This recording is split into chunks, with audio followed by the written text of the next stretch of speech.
Hello Cambly learners, my name is Artur and I am a tutor on Cambly. In this video, I am going to talk about connotation and the importance of tone. But before we go into connotation and tone, I'd like to briefly talk about denotation. Denotation is the literal meaning or the dictionary meaning of a word. And while many words share similar meaning, they do not always share the same associations. And it is important for us to always keep in mind whether a word has a negative, positive, or neutral association when we are using them. Now, in order to demonstrate the importance of connotation, I am going to give you a series of examples in which words share meaning, but they differ in their interpretations. And these associations are going to either be negative, neutral, or positive. So let's go to the first example. In this example, I chose the words scrawny, thin, and slim. All three words basically mean lean or skinny. Let's look at the first sentence.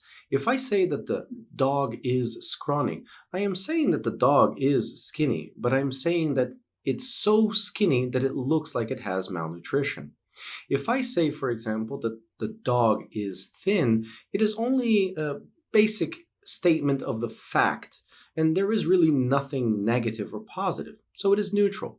Now, if I say, for example, that the dog is slim, it means that the dog is thin, it is lean, but it is slender. So it is a positive connotation, meaning it's thin, but it looks healthy.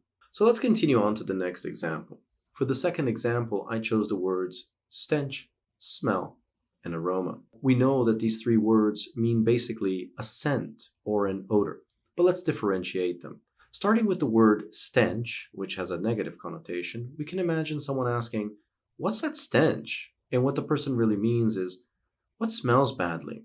So in this case, we know that the word stench is used to refer to things that have a bad connotation, a negative connotation. Now let's continue and change the word stench to the word smell. And someone says, "What's that smell?" Now, we know that depending on the intonation, the word smell can have a negative or a positive connotation. But in general, the word itself is neutral. Continuing, we go to the word aroma. Now, the word aroma has generally a positive connotation. Of course, its usage is generally related to food. So when someone says, "What's that aroma?" they're talking about a pleasant smelling food. For the third example, I chose the words arrogant, proud, and confident. All these three words mean that a person has a sense of self-worth. So let's start with arrogant.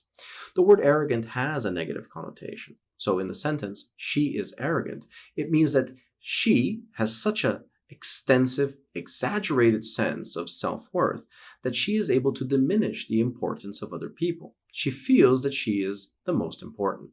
And this is why we have the idea of a negative connotation with the word arrogant. Now, the word proud. If we substitute arrogant for proud, we have she is proud. And in this case, it just means that we understand that she has a sense of self-worth. It's just a statement of the fact.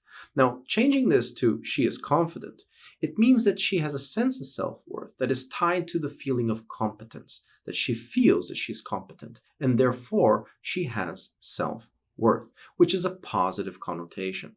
For the fourth example, I chose the words nosy, interested, and curious. Again, these words mean pretty much the same thing. It means that someone is inquisitive, that they want to know. They would like to know something or some things. But let's start with the negative connotation as we did with the other examples. So in this case, we can say that he is nosy. Nosy, having a negative connotation, means that someone is interested in knowing something, but they are trying to force themselves towards this knowledge.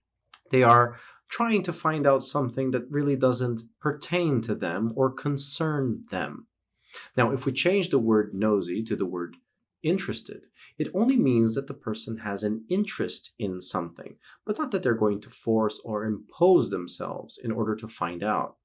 Finally, we have the word curious, which is a positive thing, which means that a person has curiosity. They like to know. They want to know. And pretty much this is a general thing. They want to know things about the world. They are curious about general things. And so we've come to the last example. And for this example, I'm going to use the words stubborn, determined, and purposeful. Now, these three words mean that a person is insistent or persistent, fixated on an action or idea. If I say that my father is stubborn, what I'm really saying is that my father wants to do something despite all the evidence, all the warnings, and regardless of any negative consequences. And this is why the word stubborn has a negative connotation. Now, if we change the word stubborn and we say that my father is determined, it only really means, as a neutral sense, that my father is decided, that he put something in his mind and he's going to continue and finish it.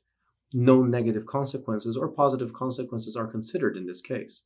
Now, if we use, for example, the word purposeful, it means that the person now is doing something that has utility and that they are guaranteeing to themselves that they're going to finish this. They are insistent or persistent in completing an action that has future utility, and that is seen as a good thing. And so we have a positive connotation.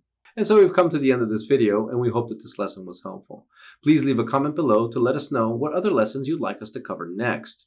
If you are unfamiliar with Cambly, Cambly gives you instant access to friendly native English speakers like me.